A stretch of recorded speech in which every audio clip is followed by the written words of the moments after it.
Boa tarde. No Nesp Notícias desta terça-feira, você vai ver que o Rio Batalha atingiu o nível mais baixo do ano. Outro destaque desta edição é o trabalho feito pela Sorri. A entidade inaugura espaço para ampliar o número de atendimentos. Algumas salas foram preparadas para complementar a reabilitação de crianças e adolescentes, como é o caso dessa daqui, a de game terapia.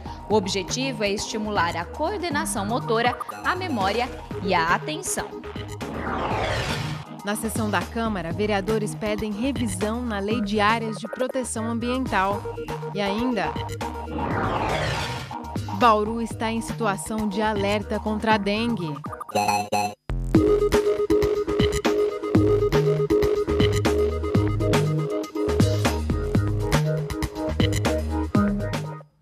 A gente começa esta edição falando do abastecimento de água na cidade.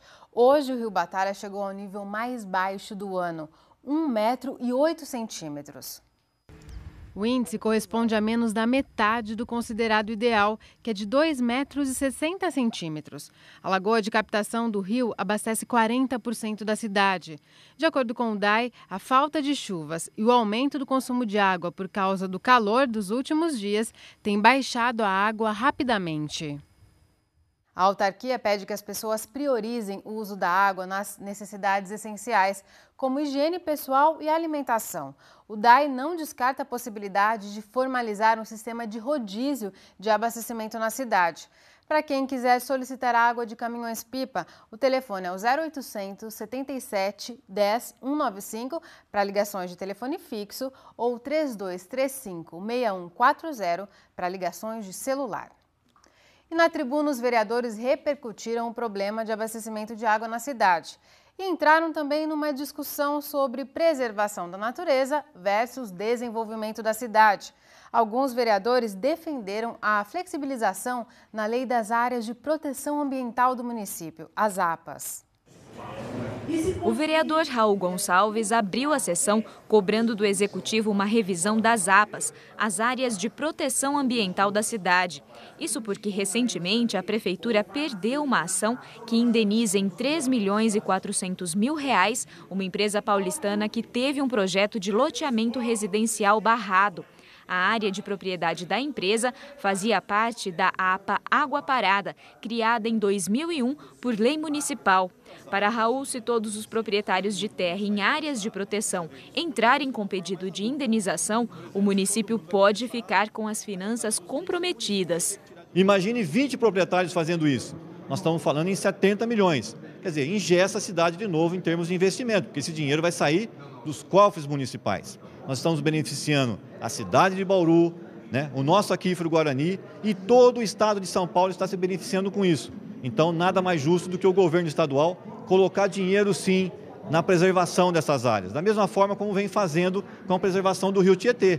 O presidente da casa, Sandro Bussola, concorda com a necessidade de reavaliação das áreas e diz que é preciso que haja um equilíbrio entre a preservação ambiental e o desenvolvimento do município. A cidade não pode parar em função de algumas APAs que têm feito esse impedimento.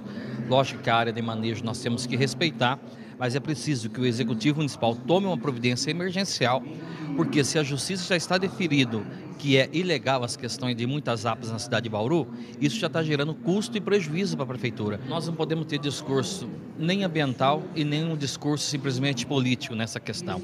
É preciso que os dois setores sentem na mesa, discutam e vejam onde a cidade quer crescer, para que modelo que nós queremos de crescimento, para que seja feita uma coisa unificada para resolver essa situação. A falta de água também foi tema de discussão na tribuna. Os vereadores cobraram do DAI um posicionamento sobre os vazamentos e a qualidade da água distribuída na cidade. O vereador Carlão do Gás chegou a levar para a tribuna um recipiente com água barrenta para representar os moradores que não estão conseguindo usar a água que chega às torneiras. Já a vereadora Thelma Gobi chamou a atenção para os vazamentos de água na cidade. O desperdício chega a 40% de todo o volume tratado em Bauru. Para ela, não dá para aceitar que os bauruenses paguem essa conta. Se a torneira da sua casa está vazando água, você tem que providenciar o reparo, né? Porque senão você paga a conta, mas você paga a conta. Agora tem que se providenciar o reparo dos vazamentos. Por quê? Porque você paga a conta, eu pago a conta e todos os munícipes pagam a conta. Toda hora nós ouvimos de uma maneira clara, nós não temos efetivo para fazer o serviço, mas nós pagamos taxa d'água, nós pagamos taxa de esgoto, então tem que ter o efetivo para fazer o serviço. Questionada se aprovaria a destinação do Fundo Municipal de Esgoto para a manutenção da rede de água da cidade, Thelma rebate dizendo que o DAI já recebe para desempenhar esse serviço. Se é um fundo para tratamento de esgoto, ele deve ser usado para tratamento de esgoto, porque nós temos na tarifa de água também computado fundo para se fazer os reparos. E foi aprovado ontem o projeto de lei da Prefeitura para reduzir a jornada dos médicos da rede municipal. Com o sinal verde dos vereadores, a jornada cairá de 20 para 15 horas semanais, sem mexer no salário. Com isso, a hora extra terá um aumento de 33%. A expectativa da Secretaria de Saúde é atrair mais médicos para os concursos públicos a partir de agora. Mas a vereadora Thelma Gobi afirma que não será tarefa fácil. Segundo ela, a rede tem carência de 70 médicos, quantidade difícil de ser reposta de uma vez só. Outro desafio será montar as escalas para o fim de semana nas UPAs, já que a adesão dos médicos continua sendo voluntária. A redução de jornada aprovada ontem inclui dentistas e veterinários da rede municipal. Outro projeto aprovado ontem foi o que cria o Fundo Municipal de Mobilidade Urbana. Foram adiados por 4 sessões o projeto de lei que regulamenta a construção de calçadas e também a proposta sobre a elaboração de estudo de impacto de vizinhança para Bauru. Já o projeto de lei da Prefeitura que alterava o plano diretor de Bauru foi rejeitado por 11 votos a 4. A ideia era seguir a recomendação do Ministério Público e exigir dos loteamentos residenciais a área institucional anexa aos próprios loteamentos. A matéria foi muito debatida, mas acabou permanecendo a atual redação do plano diretor.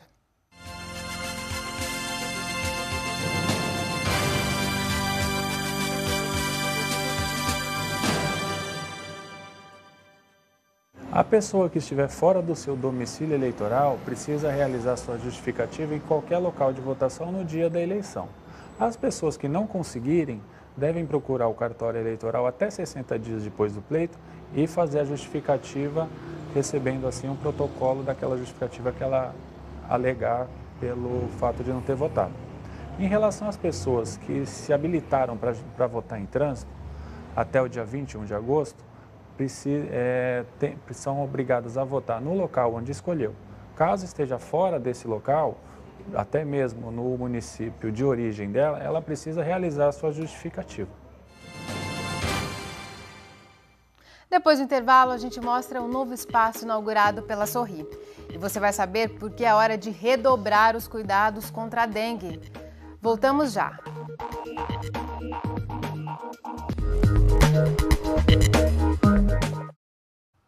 A Unesp foi a universidade brasileira que mais ganhou pontos no ranking QS, uma das principais listas de ranqueamento universitário do mundo, organizada por uma publicação britânica. A universidade subiu 70 posições nos quesitos reputação e proporção de professor por estudante. No geral, a Unesp está na lista entre as posições 421 e 430. A USP é a universidade brasileira melhor colocada, ocupa a posição de número 132. Amanhã tem início a Semana Nacional de Trânsito e na quinta-feira agora, dia 18, a Associação de Engenheiros, Arquitetos e Agrônomos de Bauru promove um seminário para apresentar experiências bem-sucedidas de planejamento e gestão de trânsito. O seminário vai contar com especialistas em mobilidade urbana para discutir os principais problemas do trânsito nas cidades. Sobre esse assunto, eu converso com o coordenador do evento, o Arquimedes Raia Júnior. Arquimedes, quais são os principais problemas e os temas que vocês vão abordar nesse seminário? Bom, a preocupação da Senag na realização desse seminário é poder trazer experiências exitosas de diversas cidades, como Araraquara, Jundiaí, Limeira, Curitiba, Botucatu, etc., no sentido de apresentar ações que vêm dando resultados positivos para que possam servir para aquelas cidades que já têm graves problemas, como é o caso de Bauru, alternativas para tratamento do trânsito e outras que ainda não têm problema, que possam adotar ações preventivas. Quem pode participar desse evento? Podem participar gestores municipais, vereadores, estudantes de engenharia, de arquitetura, os interessados em geral, a comunidade em geral, já que o tema é afeto a todas as pessoas. Certo, obrigado pelas informações. Lembrando que esse seminário, a participação nele é gratuita. Para outras informações e também para fazer as inscrições antecipadamente, o telefone da ACENAG é o 3202-8130. Guilherme Tavares para o Unesp Notícias. Bauru está em situação de alerta contra a dengue. Na última sexta-feira, a Secretaria Municipal de Saúde divulgou o índice de infestação predial e a cidade está acima do aceitável. Só neste ano foram registrados 400 casos da doença. A recomendação é uma só: destruir possíveis criadouros do mosquito transmissor da dengue. Garrafas viradas para baixo, não há vasos de plantas ou outros recipientes que possam acumular água. Dona Maria não deixa o mosquito da dengue aparecer no quintal de casa. Cuido bem do quintal, cuido da casa, né? Eu cuido sim, porque é o único que eu gosto de tudo certo, tudo organizado, né? E eu não gosto dos outros estar chamando minha atenção, eu não gosto. Em Bauru, todo cuidado é pouco. A cidade está em estado de alerta contra a dengue. O índice de infestação de larvas, apurado no mês passado, ficou em 1,3%. Isso significa que, a cada 100 imóveis visitados, mais de um tinha larvas do mosquito. O ideal é que esse número fique abaixo de 1. O levantamento anterior, feito em fevereiro, mostrou índice de 3,8, porque era temporada de chuvas. A gente percebe que as pessoas ainda não se preocupam com os criadouros dentro de casa. Em especial, ralos, gaveta de geladeira. A gente tem que pensar também nesse período de seca em caixa d'água, se ela está aberta ou se o cano ladrão está aberto, se a calha tem possibilidade de acumular água, tem que estar sempre de olho em outros tipos de criador, porque como não está chovendo, o mosquito ele vai procurar algum criador, então ele vai para dentro de casa e ele acaba colocando seus ovos dentro de casa. Em alguns bairros, como aqui, no Santa Edvirges, a preocupação é maior, isso porque o índice de infestação ficou acima de 2. Aqui, quase todas as quadras têm um terreno baldio, como este aqui, e quase todos eles têm lixo espalhado, o que contribui para o aparecimento de larvas.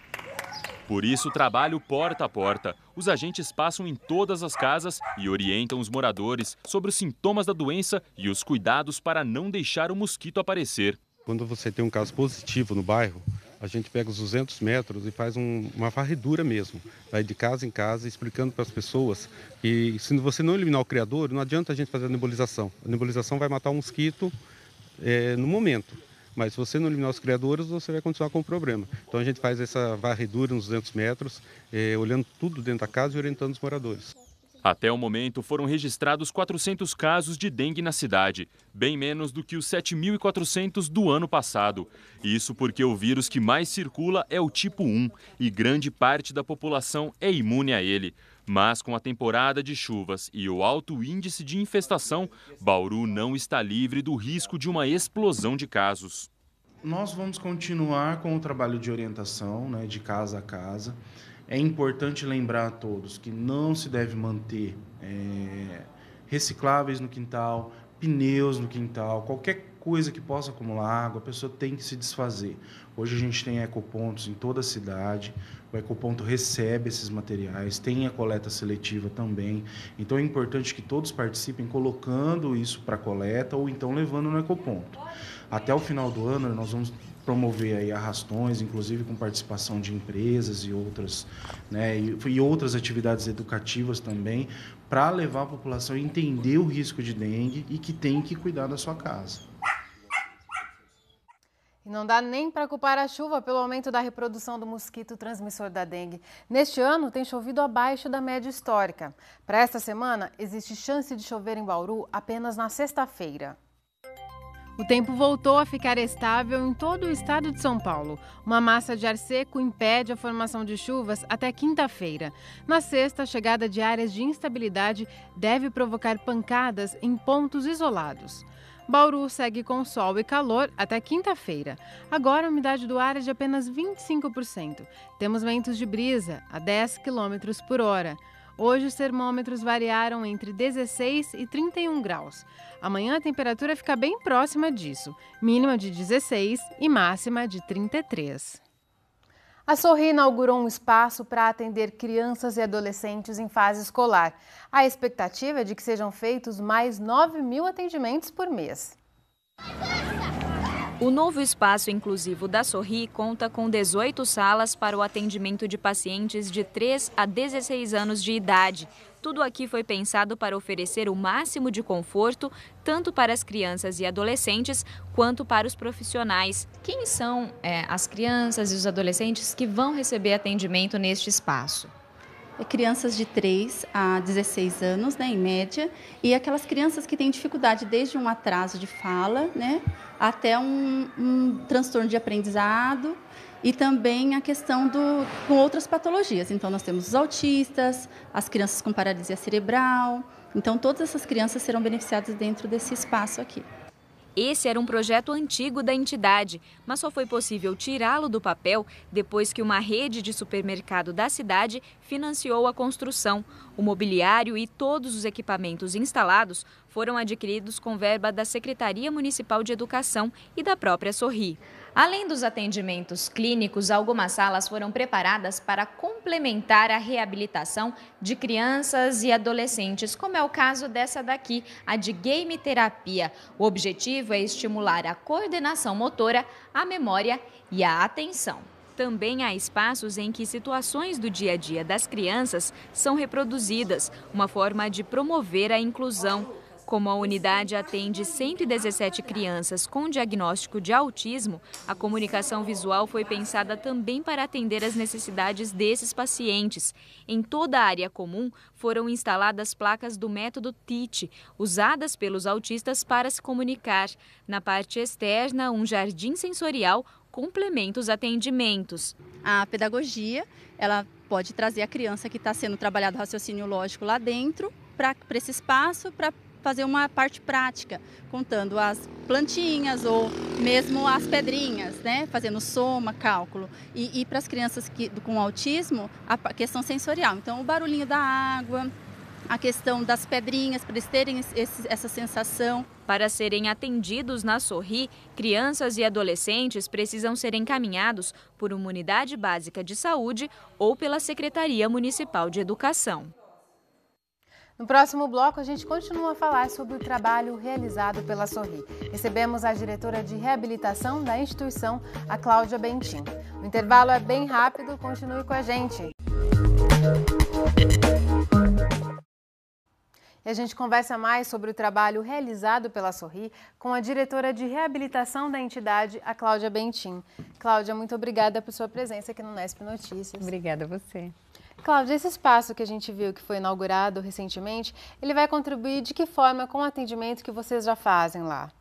Bom, de maneira geral, ele vai melhorar a nossa qualidade de atendimentos, porque estávamos bem apertados, né, no prédio central. Nós atendemos lá de 0 a 100 anos, então também nessa diferenciação de ciclos de vida, momentos, né, do ser humano.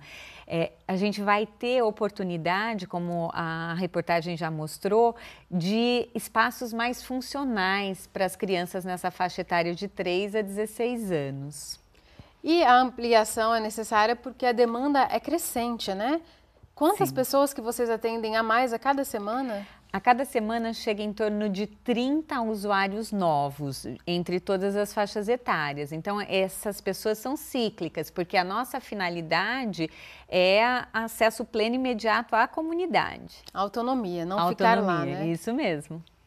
E a gente viu um detalhe interessante, é que tem as identificações com plaquinhas para as pessoas que têm autismo. Qual que é a importância desse material que está presente em todos os espaços lá?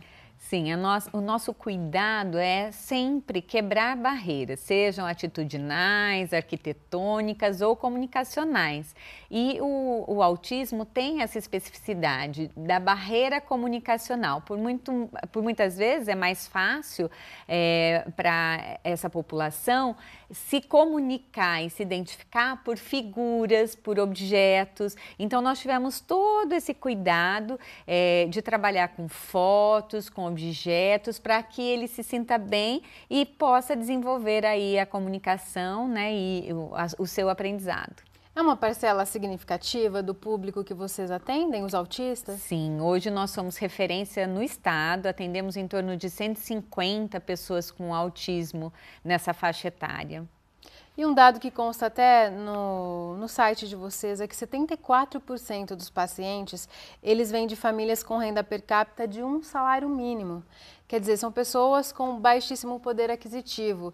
E de que forma elas conseguem se inserir na sociedade, inclusive por meio do trabalho, a partir das atividades que vocês realizam lá?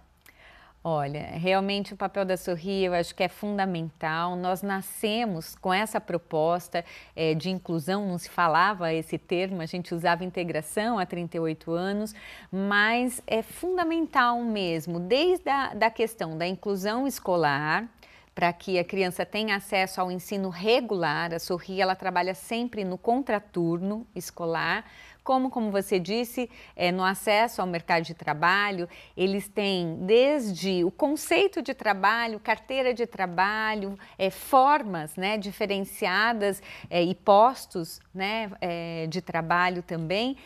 Como se portar numa entrevista, qual é o mercado atual, as vagas de trabalho, até aulas de etiqueta mesmo. Olha que legal. É bem interessante. E a Sorri também trabalha na questão sociocultural. Então, é muito forte, né? A nossa missão é garantia de direitos e esse acesso pleno e imediato aos recursos da comunidade. Então, tem crescido muito também essa questão sociocultural para que eles tenham acesso à cultura, lazer. Então, nós temos também aulas lá de música, dança, teatro, artesanato, mas para que seja uma ponte para esses recursos na comunidade. Tem famílias hoje, Cláudia, ainda que tem que vencer a própria barreira da família em acreditar que aquela pessoa com deficiência tem um potencial riquíssimo a ser desenvolvido e que muitas vezes deixa de procurar esse tipo de atendimento? Sim, acontece. Infelizmente, ainda a procura é tardia. A gente está contente com o crescente, né, dessa população também, de 0 a 3 anos, por exemplo, que era uma população mínima na instituição e hoje ela já é representativa. As pessoas acabam achando que ainda não é o momento, que faz parte do desenvolvimento e acabam postergando. Isso acaba prejudicando e diminuindo aí as possibilidades, né, de desenvolvimento dos potenciais e habilidades. Também acontece na população mais velha. Por muitas vezes, a questão da deficiência, ela é vista assim, de uma maneira muito estereotipada. Então, não se considera, por exemplo, uma pessoa que está envelhecendo e aí adquire um Parkinson, por exemplo. Ah, faz parte da idade e aí não procura o atendimento. E essa pessoa perde muito na qualidade de vida dela. Ela passa a se comunicar menos, a desenvoltura motora dela também, ela frequenta menos os lugares e a parte de comunicação e alimentação também. Mas não adianta procurar diretamente a Sorri, né, Cláudia? É preciso que esse usuário da instituição seja encaminhado.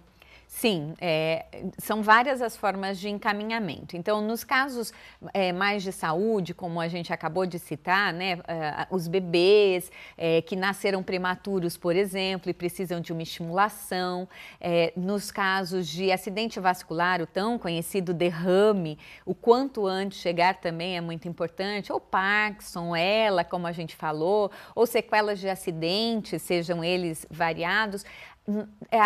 O caminho é procurar o posto de saúde mais próximo, a sua unidade básica. Lá, procurar, qualquer profissional da área de saúde não tem necessidade de passar por consulta médica, pode ser um enfermeiro, um assistente social que faz esse encaminhamento. Ele mesmo liga para a central de regulação de vagas, faz o agendamento e passa para o usuário para que ele possa ser, né, encaminhado. Já na questão educacional, desse apoio, né, a um ensino regular, nós temos o convênio com a Secretaria Municipal da Educação. Também deve-se procurar a escola, né, a mãe pode conversar com a diretora, a professora, e eles fazem esse encaminhamento para a Central de Regulação na Secretaria Municipal. Fora isso, nós ainda temos as pessoas que estão em risco e vulnerabilidade que podem ser encaminhadas pelos CRAS, Centro de Referência de Assistência Social, para que eles tenham também a sua situação de negligência ou de abuso, por vezes, também vistas pela Sorri. Tá certo, Cláudia. Muito obrigada pelas informações. Obrigada eu. O Nesp Notícias fica por aqui. A gente volta a se encontrar amanhã às 5h30 da tarde, ao vivo. Tchau!